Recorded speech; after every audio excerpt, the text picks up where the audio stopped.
have any Corey Seager rookie cards. And I'm loving watching him play. Obviously, we'll be in love with Corey Seager the rest of our lives because of what he did in 2023 for the Texas Rangers. And he's off to a great start this year. And he's not even supposed to really be playing. He wasn't supposed to be back until like mid to late April. And at this point now with Josh Young's injury, thank God he is back and playing at such a high level. My question to you is Corey Seager a future Hall of Famer?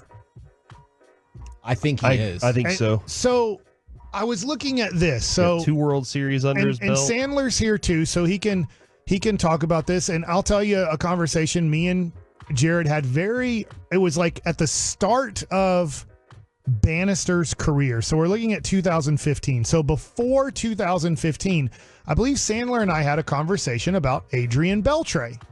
And it might have been a little bit before that, but I just remember I didn't really think, and maybe it was 2011 when Beltre was coming here, and I was like, I don't think Beltre's a Hall of Famer. And Sandler was like, he's definitely a Hall of Famer.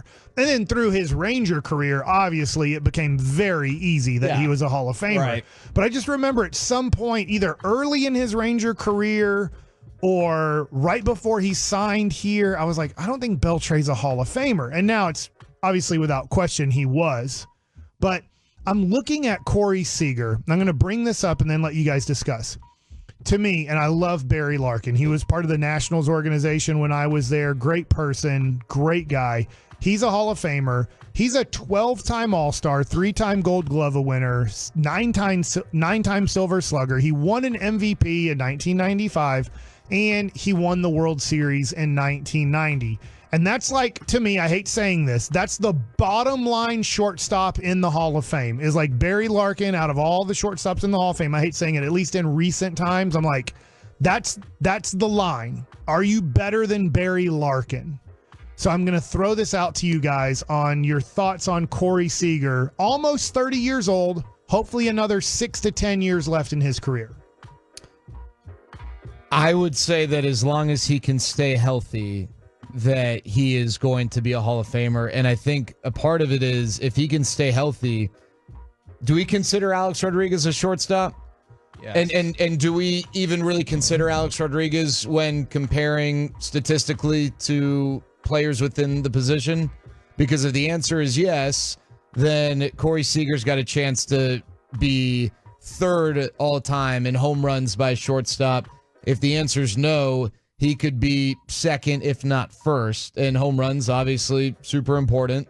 But I just think that if he can stay healthy and what? Yeah, you said 6 more years? Yeah, I think it'd be really tough. I think he'll play more than 6 years, but he's turning 30 at the end of this month. And I think he has 6 more good, yeah. Yeah, I think he has at least 4 really good years left in him as long as he doesn't have any major injuries. And I do think that guys who play in the playoffs get extra consideration, and he is on a team that, as we sit here right now, appears like a team that is going to have more opportunities in the postseason, not just last year. Even if he doesn't win another World Series MVP, I think performing well in the playoffs is like, that's not it's a 2 to 1 conversion rate. Okay, I guess, in the current that season. was going to be my question. Outside of the bottom line stats, it's Koufax, Gibson, Reggie, and Seager as the only players to win multiple World Series MVPs. That feels like that carries not that he doesn't still have work to do, that feels like that carries a considerable amount of weight. Top 3 for MVP twice already. It's a heck of a start. Did you say, I know he answered the question yes to A-Rod. I say no because he played more of his career at third than short. Were you saying that were you saying that he would be third including A-Rod on that list? Third including A-Rod. And then I guess you also have to consider, if you want to just look at it objectively, how many home runs a player hit while playing shortstop.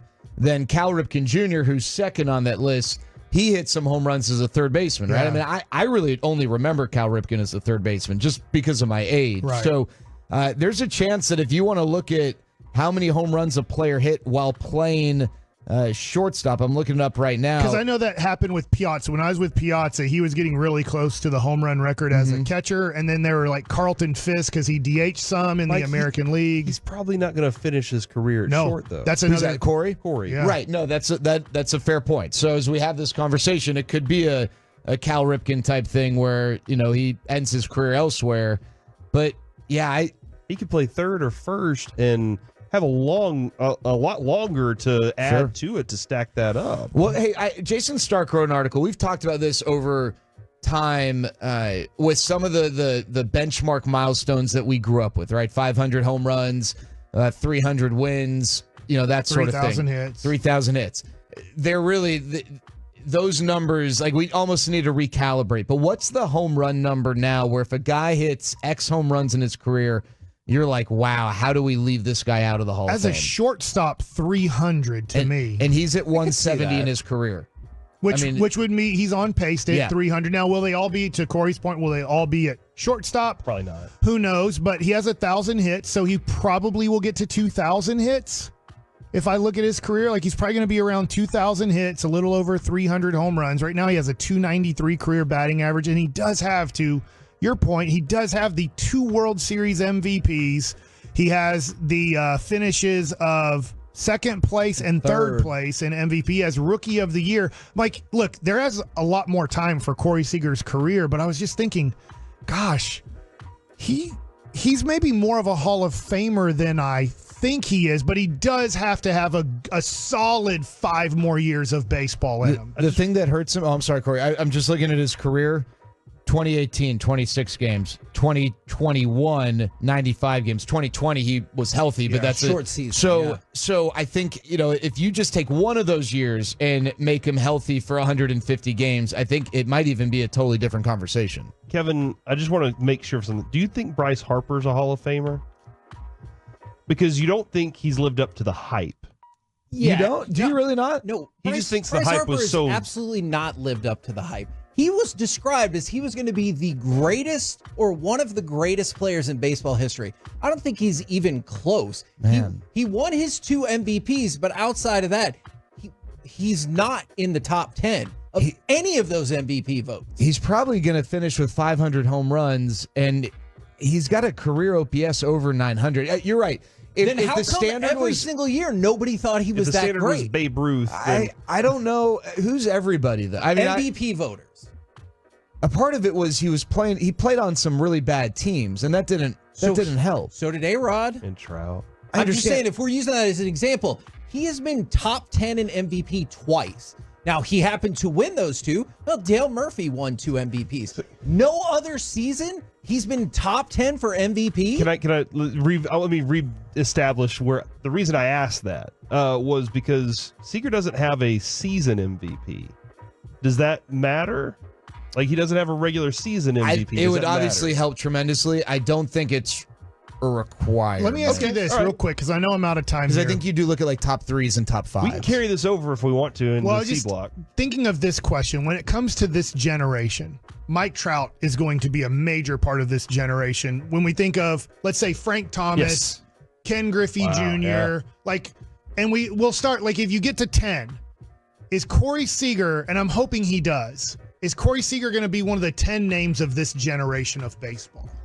Keep doing when he gets he's going to get an ALCS MVP this year because Adolis is getting the World Series MVP this year. They're going to alternate the next 2 years. So he's going to add another one of those to the rack. I think he does have the Dodgers fan base to draw from too. He has lots of people cheering for him there. I don't know if that's going to happen if we beat the Dodgers in the World Series this year. They won't get there. But the Dodgers, by the way. Yes. Sorry, I should make that clear. The Dodgers will not get there. But that being said, I think he does stand a chance to do it, especially if he continues to do what he did last year. If that carries over, and as Jared said, continues to stay healthy. It's weird because he was never the face of the Dodgers. As the Dodgers, he did win that MVP in the World Series here, but it's like, I'm really hoping that he gets a bigger name. It'd be weird that you get a bigger name playing for the Rangers than the Dodgers.